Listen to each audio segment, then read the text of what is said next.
America, Britain, Israel மற்றும் gulf நாடுகளை வந்துட்டு அதர விட்டுட்டு இருக்கு ஈரான். இப்படி இங்க என்னதான் நடந்துட்டு இருக்கு, இன்னைக்கு தாக்குதல் இதெல்லாம் நடந்துட்டு இருக்கு, இதெல்லாம் நடத்திருக்காப்புல என்னென்ன பாதிப்புலாம் ஏற்பட்டுருக்கு அப்படிங்கிறத இந்த வீடியோல பார்க்கலாம். வாங்க ஃப்ரெண்ட்ஸ், வீடியோக்குள்ள போகலாம்.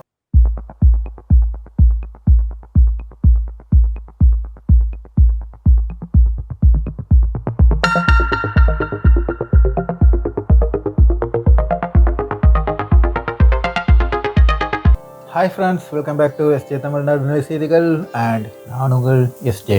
ஃப்ரெண்ட்ஸ், இது 2ஆம் நாள் ஃபர்ஸ்ட் வீடியோ. அப்போ நேற்று வந்துக்கிட்டு இஸ்ரேலும் அமெரிக்காவும் சேர்ந்துக்கிட்டு ஈரான் மேலே தாக்குதல் நடத்தினாங்க. இந்த தாக்குதலில் வந்துக்கிட்டு மிக முக்கியமாக சொல்லணும்னா ஆயத்துல் அல் காமினி வந்துக்கிட்டு கொல்லப்பட்டிருக்காரு. இது ஈரானுக்கு மிக பெரிய கோபத்தை உண்டாக்கிட்டு, இது வேற வந்துக்கிட்டு ஒரு சேஃபாக வந்துட்டு அடிச்சு விளாண்டுட்டு இருந்தாப்புல ஈரான். அதாவது தன் மீது தாக்கப்பட்டது, அதுக்காக வந்துக்கிட்டு அமெரிக்காவுள்ள ராணுவ தளத்தை மட்டுமே வந்துக்கிட்டு தாக்குதல் நடத்திட்டு, அதுவும் என்னென்ன அப்படின்னு பார்த்தீங்கன்னா வெறும் சிம்பிளா ட்ரோன் வச்சு மட்டுமே தாக்குதல் நடத்திட்டு இஸ்ரேலை மட்டும் மிக கடுமையாக இந்த தாக்குதலை நடத்தி செஞ்சுட்டு இருந்தார். ஈரான் ஆயத்துல் அல் காமினியை கொல்லப்பட்டார் அப்படிங்கிற ஒரு நியூஸ் வெளியில வந்ததோட எல்லாமே தலையிழப்பமாகி கிட்டத்தட்ட இன்னைக்கு 27 ராணுவ தளங்கள், அமெரிக்காவோட ராணுவ தளங்களை வந்துட்டு இன்னைக்கு தாக்கியிருக்கு. அப்புறம் இஸ்ரேலை தாக்கியிருக்கு. இதெல்லாம் விட சைப்ரஸ்ல வந்துட்டு பிரிட்டனோட ராணுவ தளத்தையும் வந்துட்டு தாக்குதல் நடத்த முயற்சி பண்ணிருக்கு ஈரான். அப்போ கிட்டத்தட்ட ஒரு கண்ட்ரோல்ல இல்லை. ஈரான் வந்து கண்மூடித்தனமா இப்போ வந்துட்டு தாக்குதல் நடத்திட்டு இருக்காங்க. இதுல பயங்கரமா பாதிக்கப்படுறது எங்கெல்லாம் அப்படின்னு பார்த்தாங்கன்னா துபாய், அப்புறம் வந்துட்டு பஹ்ரைன், ரெண்டு வந்து மிக பயங்கரமாக தாக்கப்படுகிறது. அப்போ சிம்பிளா ஒரு தாக்குதல் நடத்தி ஒரு சின்ன ஒரு போர் பதட்டம் வந்துக்கிட்டு உருவாக்கிட்டு அதுல வந்துக்கிட்டு அந்த தாக்குதலுக்குள்ள வந்துக்கிட்டு ஆயத்துல் அல் காமினியை வந்து கொன்னிட்டாங்கன்னா, அப்புறம் முக்கியமான சில தலைகளை வந்துட்டு கொன்னிட்டாங்கன்னா, நம்ம வந்துக்கிட்டு ஈரான் லெவலில் எல்லாத்தையும் நம்ம மாற்றிடலாம், ஈரான் பயந்துரும், நம்ம வந்து மாற்றிடலாம் அப்படிங்கிற எண்ணத்தோட தொடங்கப்பட்ட இந்த போர். ஏற்கனவே நம்ம வந்துக்கிட்டு பழைய வீடுகளில் சொல்லியிருந்தோம், 3 வாரத்துக்கு மேலே அமெரிக்காவால் தாக்கு பிடிக்க முடியாது. அப்போ அந்த ஒரு நிலைமையில இருக்கும்போது இதை வந்து எவ்வளோ குயிக்காக முடிக்க முடியுமோ அவ்வளோ குயிக்காக முடிச்சுட்டு ஒரு சமாதானம், போன தடவை ஒரு 12 நாளில் வந்துட்டு சமாதானம் நடத்தின மாதிரி இந்த தடவை சமாதானம் நடத்தி இதை வந்துக்கிட்டு பேசி முடிச்சிடலாம் அப்படிங்கிற ஒரு எண்ணம் அமெரிக்கா கிட்ட இருந்துச்சு. அமெரிக்காவும் நெதன்யாகும் இஸ்ரேலும் வந்துக்கிட்டு பிளான் போட்டது இந்த இதுதான். ட்ரம்ப் நெதன்யாவும் பிளான் போட்டது இதுதான். ஆனா எல்லாமே வந்து இப்ப தலைகீழ மாட்டிருக்கு. என்ன செய்யணுங்கிற திருப்பி முடிச்சுட்டு இருக்காங்க. இதுல என்ன அப்படின்னு பார்த்தோன்னா, யாருமே வந்து எதிர்பார்க்காத வந்துக்கிட்டு சும்மா வந்துக்கிட்டு அரபு நாடுகளில் வந்துக்கிட்டு ஒரு தாக்குதல் நடத்திட்டு முடிச்சுட்டு போயிடுறாங்க. அப்படின்னா இன்னைக்கு அப்படி முடிக்கவே இல்லை. கடுமையான தாக்குதல் நடந்துட்டு டெய்லி வந்துக்கிட்டு தாக்குதல், ராணுவ தளத்தை தாக்குதல் நடத்துறாப்புல, அங்குள்ள அமெரிக்க சிட்டிசன்ஸ் தாக்குதல் நடத்துறாப்புல. இவங்க வந்துக்கிட்டு இஸ்ரேலும் அமெரிக்காவும் வந்து சொன்னது என்னன்னா ரெஜிம் சேஞ்ச், அதாவது ஆட்சி மாற்றம்.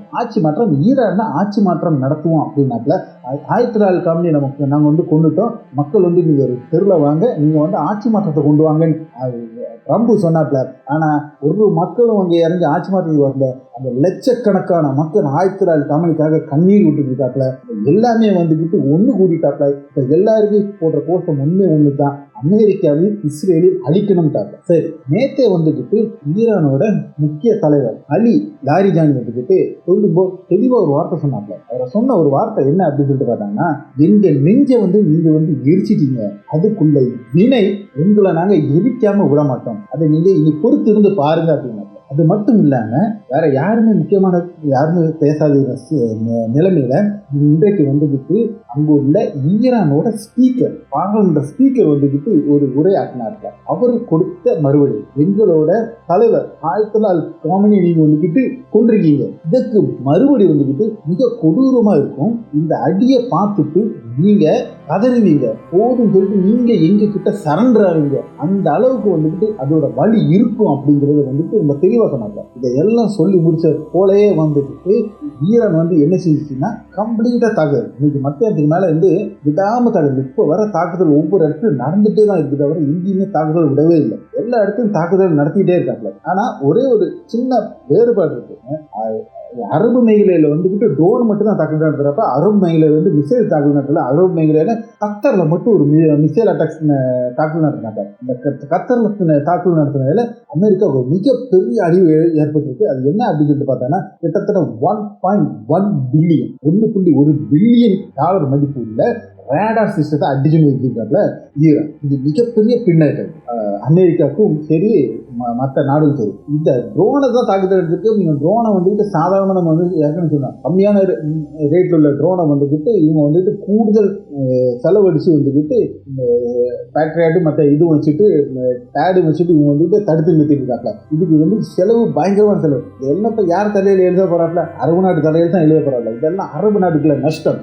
அமெரிக்கா கொண்டு வந்து உட்கார வச்சு இவங்களுக்கு என்ன கிடைக்குன்னு பார்த்தீங்கன்னா இந்த மாதிரி நஷ்ட கணக்கு தான் எழுதிட்டு இருக்காங்க. ஆனால் இது இஸ்ரேல் கிடைக்கிறது வந்து டிஃப்ரெண்ட் அடிச்சுட்டு இருக்காப்ல ஈரான். என்கிட்ட எல்லாமே இருக்கு, அயன்டோம் இருக்கு, டேவிஸ்லி இருக்கு, டேட் இருக்கு, எல்லா வண்ணங்கிட்டும் இருக்கு அப்படின்னு சொல்லிட்டு இருந்தாங்க. இது இஸ்ரேல் இன்னைக்கு உட்காந்து கதறிட்டு இருக்காப்ல. எப்படியாவது இப்ப நிறுத்தியே பார்க்கணுங்கிற நிலைமையில. ஏன்னா இன்னைக்கு வர வந்துட்டு இஸ்ரேல் வந்துட்டு என்ன செஞ்சுட்டு இருப்பாங்கன்னா எல்லாத்தையும் அடிச்சுட்டு ஓடி வந்து ஒளிஞ்சுக்கிடுவான். எங்க ஒளிஞ்சு விடுவான்? ஒன்று அமெரிக்கா பின்னாடி ஒளிஞ்சுடுவான். இந்த மக்கள் எல்லாம் இருந்துச்சுன்னா வந்துட்டு பங்கருக்குள்ள போய் ஒளிஞ்சுக்கிறாப்ல. ஸோ மேலே வந்து தாக்குதல் வந்துட்டு கீழே உள்ள பங்கர்ல வந்துட்டு தாக்குதல் வந்துட்டு எதுவுமே வராது. ஸோ வந்துட்டு இவங்களுக்கு வந்துட்டு எந்த ஒரு பாதிப்புமே இருக்காது. மேக்சிமம் உயிர் சேதங்கிறது ரொம்ப கம்மியாக இருக்கும். வெளியில இருந்தாலும் பேச்சு கேட்காம அலைஞ்சிட்டு இருக்க எவனா தான் வந்துட்டு இறந்த பிடிக்கிற லெவலில் தான் வந்துட்டு இது வேற நடந்த சண்டைகள் இருந்துச்சு. ஆனால் இன்னைக்கு என்னங்கிறது ஈரான் யாருங்கிறது வந்து தெளிவாக காமிட்டாங்க. ஃபத்தாக் 2ங்கிற ஒரு ஏவுகணை வந்து இன்னைக்கு வெளியில் விட்டுருக்காங்க. இதுதான் இப்போ ஃபர்ஸ்ட் டைமாக ஃபத்தாக் 2 வந்துட்டு ஃபத்தாக் 1 வந்துட்டு போன தடவை சண்டையில் வந்துட்டு யூஸ் பண்ணியிருக்காங்க. ஆனால் இது ஃபத்தாக் 2 யூஸ் பண்ணியிருக்காங்க. இந்த ஃபத்தாக் 2ஓட ஸ்பெஷல் என்ன அப்படின்னு சொல்லிட்டு அண்டர் கிரவுண்ட் பங்கர்ல போயிட்டு அடிச்சு வெடிக்கும் அப்படிங்கிற மாதிரி இருக்கு. ஆனா இதை விட ஒரு மெயினான இது மிசைல் வந்துக்கிட்டு ஈரான் கிட்ட இருக்கு. அது இது வேற யூஸ் பண்ணல. எப்ப யூஸ் பண்ண போறாங்கிறத நானும் எதிர்பார்த்துட்டு உட்காந்துட்டு இருக்கேன். அது சொல்லிட்டு பார்த்தாங்கன்னா இப்ப அந்த B2 பாம்பர்ஸ் இருக்குல்ல, அந்த பாம்பர்ஸ்ல இருந்து அந்த எலமெண்ட்டை அந்த மெட்டீரியல்ஸை அந்த மெட்டலை வந்துக்கிட்டு எடுத்து அதை வச்சுட்டு வந்துக்கிட்டு தயாரிக்கப்பட்ட மிசைல் வந்துக்கிட்டு இப்போ வந்து தயார் நிலையில் இருக்கு.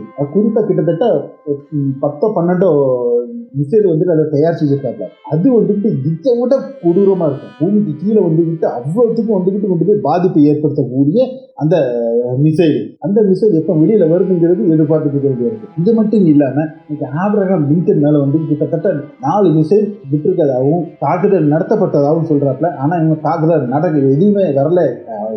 ஆபிரகாம் லிங்கன் கப்பல் பக்கத்துல வரலன்னு சொல்லிட்டு அமெரிக்கா சொல்லுது. ஆனா அடிபட்டிருக்கு அப்படிங்கிற மாதிரி எங்களோட இது வந்து இலக்கு வந்து கரெக்டா போயிட்டு தாக்குதல் நடத்திருக்கு அப்படின்னு ஈரான் வந்து IRGC சொல்றாங்க. அதே மாதிரி ஹார்மோஸ் கடல்ல என்ன செஞ்சுட்டு இருக்காங்கன்னா டோட்டலா வந்துட்டு லாக் பண்ணல. ஹார்மோஸ் வந்து லாக் பண்ணிட்டாங்கன்னா அது வந்து ஈரானுக்கும் பாதிப்பு. ஏன்னா சீனாவுக்கு வந்துட்டு என்ன போயே ஆகணும். அது வந்து ஈரான் என்ன போகணும், இல்லைன்னா சீனாவுக்கு பாதிப்பு. இவ்வளவு சப்போர்ட் பண்ற சீனா வந்துட்டு மாட்டிடக்கூடாது அப்படிங்கிறதுக்காக என்ன செய்யறாங்கன்னா ஹார்மோஸை கம்ப்ளீட்டா லாக் பண்ணல. ஆனா ஹார்மோஸை வந்துட்டு குறிப்பா சில நாடுகளுக்குள்ள, எந்த நாடு குறிப்பிட முடியாதுல, சில நாடுகளுக்கிட்ட இருந்து எண்ணெய் ஏற்றிட்டு வர்ற டேங்கர் கப்பலை வந்துக்கிட்டு தாக்குதல் நடத்துறாங்க. இப்ப கிட்டத்தட்ட ஏகப்பட்ட டேங்கர் கப்பல் வந்துக்கிட்டு இப்ப ஹார்மோஸை வந்துக்கிட்டு இப்போ இது பண்ணியிருக்காங்க, தவிர்த்துட்டு வேற ரூட்ல போய் எடுக்கவும் முடியாது. ஸோ அங்க போய் எடுக்க வேணா இதுல தான் போனா. ஸோ அந்த நாட்டுல இருந்து இப்ப எண்ணெய் எடுக்கிறதெல்லாம் வந்துக்கிட்டு இப்போ நிறைய நிறுத்திருக்காங்க. இப்போ என்ன செஞ்சுட்டு இருக்காங்கன்னா IRGC வச்சு அடிச்சுட்டு இருக்காங்க அங்க உள்ள கப்பலை. இப்ப கிட்டத்தட்ட இன்னைக்கு வந்து 2 கப்பலை வந்து தாக்குதல் நடத்திருக்காங்க.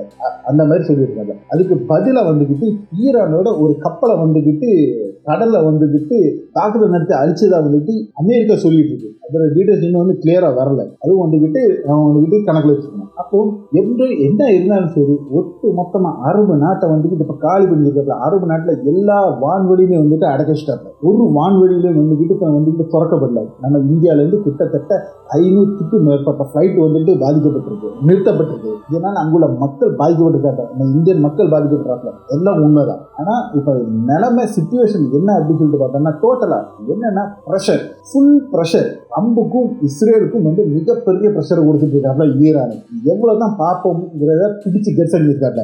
எவனும் வந்துக்கிட்டு பேச்சுவார்த்தைக்கு வந்துடாது அப்படின்னு இருக்காங்க. யாருக்கும் பேச்சுவார்த்தை நடத்தவே மாட்டேங்கிறாங்க. இப்போ வந்துட்டு இன்னைக்கு வந்துக்கிட்டு அப்பாஸ் ஆராய்ச்சி ஒரே ஒரு விஷயம் மட்டும் அல் ஜசீரால வந்துக்கிட்டு சொல்லியிருக்காங்க.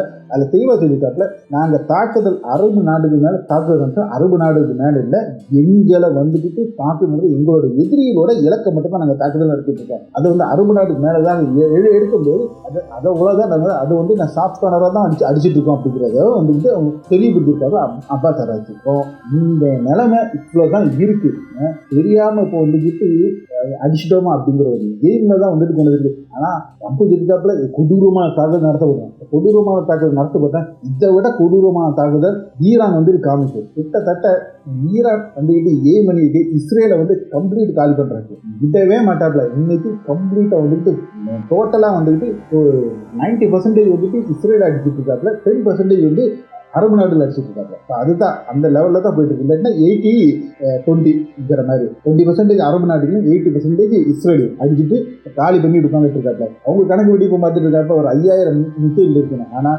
5000 மிசைல்லாம் கிடையாது. ஈரான் கையில் வந்துட்டு வகை வகையான மிசைல் இருக்கு. ஒவ்வொரு மிசைலும் எத்தனாயிரம் இருக்குங்கிறதே வந்துட்டு யாருக்கும் இதுவரை இது பண்ண முடியல. இவங்க நினைச்சிட்டு இருக்காங்க, அமெரிக்காவும் இஸ்ரேல் நினைச்சிட்டு இருக்காப்ப அந்த மிசைல் லான்ச்சரை வந்துட்டு அடிச்சுட்டாங்கன்னா இப்போ மொத்தம் ஓடுது.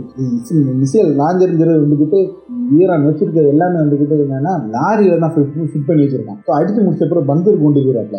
இவங்க உட்காந்துட்டு பார்த்துருக்கான், 1-2 மிசைல் லாஞ்சர் அடிச்சுட்டானா ஒட்டுமொத்தமாக மிசைல் இவனால ஏவ முடியாது. ஏன்னா ராக்கெட் லாஞ்சரா உட்காந்து ஸ்ரீஹரிகோட்டால வந்துட்டு நம்ம வந்துட்டு ஃபிட் பண்ணி வச்சிருக்க மாதிரி வெளியில வந்து ஃபிட் பண்ணி வச்சுட்டு அதை வந்து அடிச்சுட்டானா இது வந்துட்டு ராக்கெட்டே அனுப்ப முடியாது. அந்த மாதிரியே கொண்டு வந்து வச்சிருக்கான். இது வந்து அப்படி கிடையாது, இது வந்து லாரியில ஃபிட் பண்ணி வச்சிருக்காப்ல. ஸோ வந்து அடிச்சு முடிச்சுட்டு வெளியில கொண்டு வருவாப்ல, அடிப்பாப்ல கொண்டு போயிருவாப்ல. அப்போ ரொட்டேஷன்ல வந்துட்டு பண்ணிட்டு இருக்காரு. ஏகப்பட்ட லான்ச்சஸ் வச்சிருக்காப்ல. அது வந்து ரொட்டேஷன்.